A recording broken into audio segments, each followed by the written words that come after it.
we are finally going to do our last part of our repotting series, and we are going to repot some plants for you guys. Yeah, finally. I know. Aren't you excited? I'm very excited. I'm excited. So I brought in some Hoyas of mine that I have to find a pot for, but also that I want to repot. There's someone here.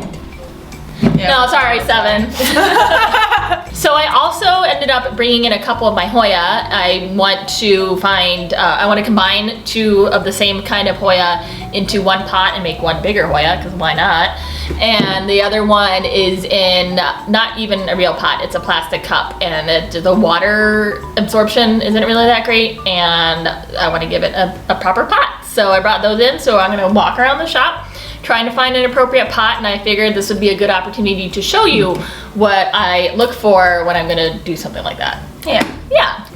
Alright, so let's go on a little field trip around the store. Let's go. That sounds like fun. Yeah. Ooh, so what you got for us? What are you gonna repot? Alright, so what I want to repot is, these are both Hoya obscura. Ooh. And they're one of my favorite Hoyas. They actually get really awesome sun stressing on them when they get a lot of light. And you usually get the sun stress, I find, mostly in natural lighting, like from the sun. These guys are so close to the grow light and they're still not sun stressing. So I want to put both of these together in one pot. What size pots are those in?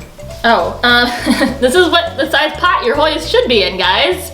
I think these are not even 2 inches. And they're so full. Yeah, so this is why your Hoyas need to not be in big pots. Your Hoyas want to stay in smaller pots. And you can see even the roots on this is not that big at all. There's still like a good amount. It's not too much. So with these guys, I'm not looking for that much of a bigger pot than these guys are already in.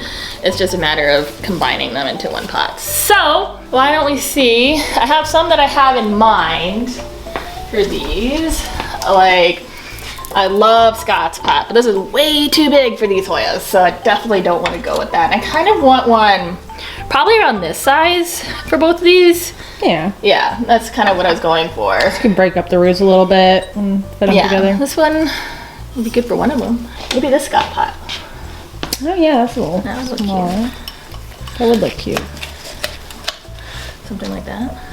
Yeah, that looks super full Not too too. bad. It's like the 3 little bears. Trying to find the right pot, but that's kind of the size that I want. Ooh, I like this one. This is from Barn to Table. Yeah, and I think that's a little like more shallow. Yeah, so I think they would like that shallow one. All right, so I'm gonna hold this one So while it's I not look at other too ones. much. Yeah. Ooh, what about the donut pot? I don't like donuts. Whatever. All right, let's see. Let's just double check over here. I think it's so funny. I love it. No, it would be the right And that's size. by Black Raven. So we're gonna go with this one for the Obscura, and the reason we're going with this one is because it's not too deep. So you want to you never want to do a big drastic change with your pots. At least I don't. I try and keep everything as like simple as possible and not go up too big of a size and not go deeper or shallower, and then we're gonna repot it over there. So that's what we're gonna do with these guys. So this is my Hoya Mindorensis, who has been a very slow grower. This one I've had for probably 2 or 3 years, and this is as big as it's gotten. These were 2-leaf cuttings. The other ones were just 2-leaf cuttings too, and that's in like 7 months that they grew that much. So they're a fast grower. But Mindorensis has been slow. So for this one, I want to find, I don't want to repot it necessarily, so I pretty much want to find the exact same size pot. And since, I should have said this before, but both of these are Hoya, you don't want to have anything that's unglazed for Hoya because their roots are super, like they'll stick to anything. Like I can't even get out of this, so he's sticking. But I wouldn't do a Hoya in anything unglazed, so you don't want to have it in any sort of terracotta or unglazed ceramic. So I really want to stick with something that is glazed, and I'm looking for something that is pretty much the same size. And What about Darcy's pots? I think I do have quite a few Hoya in Darcy's pots, so. Oh, so you need something a little bit different. No, I don't need it different, but I might, that's gonna be my default is one of Darcy's pots, but that's exactly kind of like the size that I need. Yeah. Oh, that's cute. That's cute. You do like white. I do. Let's go to the other side. Yeah. Let's go to the other side. Which one's the one that, Darcy pot again, of course.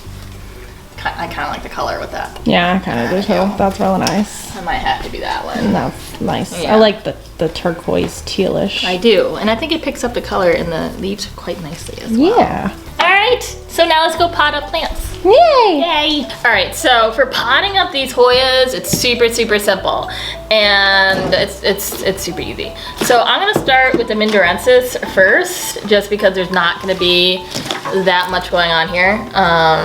So with this guy, there's not gonna be that much soil, but all of our pots, again, here, we always make sure our artists put drainage in them. And you always want to make sure that your plant is potted at the same level that it's been in the previous pot. So like you wouldn't want to put this in a deep pot and then pot it way up here and then have soil up to here if it wasn't a draping plant. And you don't want to pot it too shallow, so you don't want to be potting your plant up so like it's sticking up a little bit, because then it's not going to get water to where it needs to go. So I'm actually not going to do a soil mix on this one because Looks like he's in organic mechanics. he's pretty much, I think he is in organic mechanics. I got this guy like 3 or 4 years ago. So I'm not going to do any fancy mix. I want to put a little bit of soil at the bottom of the pot. I'm just gonna bring this closer to you. Yeah, you can put it over there. So what I'm doing is just making sure that it's, you know, at the same level. So I put some at the bottom, needs to be a little bit more. I would say that's about right. Yeah. So you can see that it's completely at the same level that it was here. And you never want to push down on the plant up here, and I'm not going to put any soil on top at here at all. So I am just going to go around and then stick the soil around the rim. Make sure it's going down there a little bit. I feel like you didn't break up the roots because it wasn't too top out. Well, I never break up the roots actually.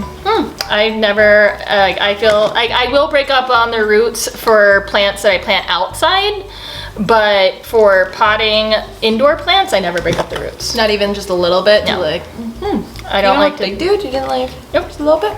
That's surprising. Nope, I never ever break up the roots. Because I just feel like anything you do to an indoor plant is going to be more dramatic than an outdoor plant. And so the less you do, the better, I find. And also the roots are gonna find their way into the new soil no matter what. That's true. Sometimes I just like pat off a little bit of the old dirt. That's about it. Yeah, like I might do that for certain things, but when it's like this, like again, I don't want it to do too much in it at a time. So I just like I don't like to put, like I'm not going to put any on the top. I just want to make sure it's all the way packed in around it, but I don't want to do that because then you can actually, if you do, like if I were going to put dirt up here, you run the risk of rotting. So you don't want to do that. So I just want to make sure it's all along the side. And I'm glad this guy got a pot because he's been in that ugly pot for so long. And I'm like, you deserve it. You are so pretty. I know. And sometimes I talk to my plants, I'm like, oh, you get your big boy pot today. So he got his big boy pot. He's adorable. I hope he blooms. I can't believe he's like 3 years old. Yeah, no, the Mindorensis has been a slow grower. And then these guys, like I seriously maybe got them 8 or 9 months ago, and there were 2 leaves. Yeah, which is, they have and they're vines. Huge. Like, so this is a really quick grower. And the other thing I've noticed about Obscura, because I have 2 Obscura, there's apparently different kinds of Obscura, which is news to me. But there's also some growers that actually say that's lies, that there's only one kind of Obscura. that sounds about right. But, you know, Honestly. plant people bicker a lot. So this is Obscura Philip. So I love Obscura because it does, I don't know, I love the growth structure of these guys and how they sort of drape, and I love the venation on their leaves, and they will sunstress outside. But one thing I have noticed about Obscura, especially these guys, which I'm kind of surprised to see they don't have a huge amount of roots, is because they're thirsty mofos. Really? That's Super thirsty for Hoyas. I'm surprised you haven't killed it then. I'm surprised too, but and so these guys I find need water for me, which is a lot, like every 5 to 6, 7 days. Yeah, that's a lot. Yeah, and they get really, their leaves get really soft. So with these guys, I'm not, in the Mindorensis, it's just kind of easy, just does this thing. But with these guys, that's why I'm going to do straight organic mechanics, because there's nothing in here that is going to, this is all stuff to make it light and airy and drain faster, and I need it to ideally stay wetter so I don't have to water it all the time. Yeah. So the Obscura is just going in straight organic mechanics, and organic mechanics already has bark in it. It's already nice and chunky. I love organic mechanics. Yeah, so you wouldn't do So it in one I of don't- those soils like No. with a bunch of peat. Exactly. Well, actually, probably with this one, I would like that Yeah, because it but- wants to stay wet or be wetter. Yeah. So I'm probably gonna do something like this, I think. Yeah. I don't want it like that, but probably Yeah. like In this. the front. Does that feel good? Yes, it Yes, does. that looks great. Okay. So with these guys, yeah. So with these, oops, maybe it goes a leaf. I can order it. I mean, it's Maybe. not gonna grow in anything, but you can try. I'll try. So you can sort of see how deep, hopefully, it is in that pot. So we need about an inch of soil. And this is why we definitely went with this sort of shallower pot than the others too. Because these aren't in, you know, look at that. It's in a tiny pot. And this, actually, I feel like this might be too big. It might be slightly I feel like this pot is too big. Yeah, I want to go with the smaller Freak. pot. We found a pot! Found a pot! So I'm gonna go with this pot, which is made by local artist Olivia. And I like this a lot better because I feel like the other one was just too wide and there'd be more Slightly. soil, and I don't want to rot these guys out because they're gorgeous. It's like, And they like to be it's wet, but not that wet. No, and you want to keep your Hoyas like this pot. This Hoya is gonna be in this pot for the rest of its life. All right, like both of them look good in there. So you want to like I'm never gonna up pot this ever. Yeah. You Sounds know, about because right. like Hoyas don't need that. No, it doesn't even have any roots. Like, it No, does, but like, it they're does, not. but they're not a lot. No, it's like Yeah. 30 to 70% soil. No, totally. Stop looking in my face. There we go. Yeah. So they don't need a lot. All right. that's So it does need stuff on the bottom. So again, you want to have it about the same level. That's about it. Yeah, that's good. That's good. So it's kind of about the same level. And then you can see I'm not really being that dainty with these guys either. True. Yeah, I would say like try to put them in together. Yeah. Crunch. Crunch. All right. So that's how it's gonna go with Obscura. And so again, I don't break up the roots. And just put in soil around it. And again, I'm doing straight organic mechanics because this guy especially is a thirsty one. And You wanted to say mofo. I did. I did. But then I'm trying to be PC. Yeah, but Children that are is watching. PC, right? It's just, you know what it means. You know what it means. All right, and that's it.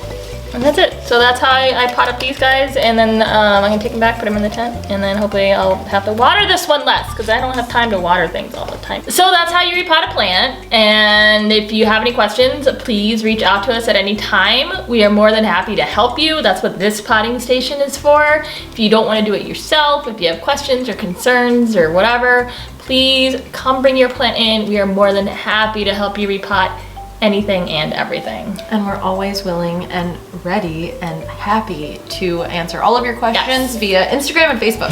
Instagram, Facebook, or even here on YouTube, we will answer all your questions. Yes. We love questions. We love questions and we love helping you out. Yes. Yes. We always want everyone to be successful with everything. Totally.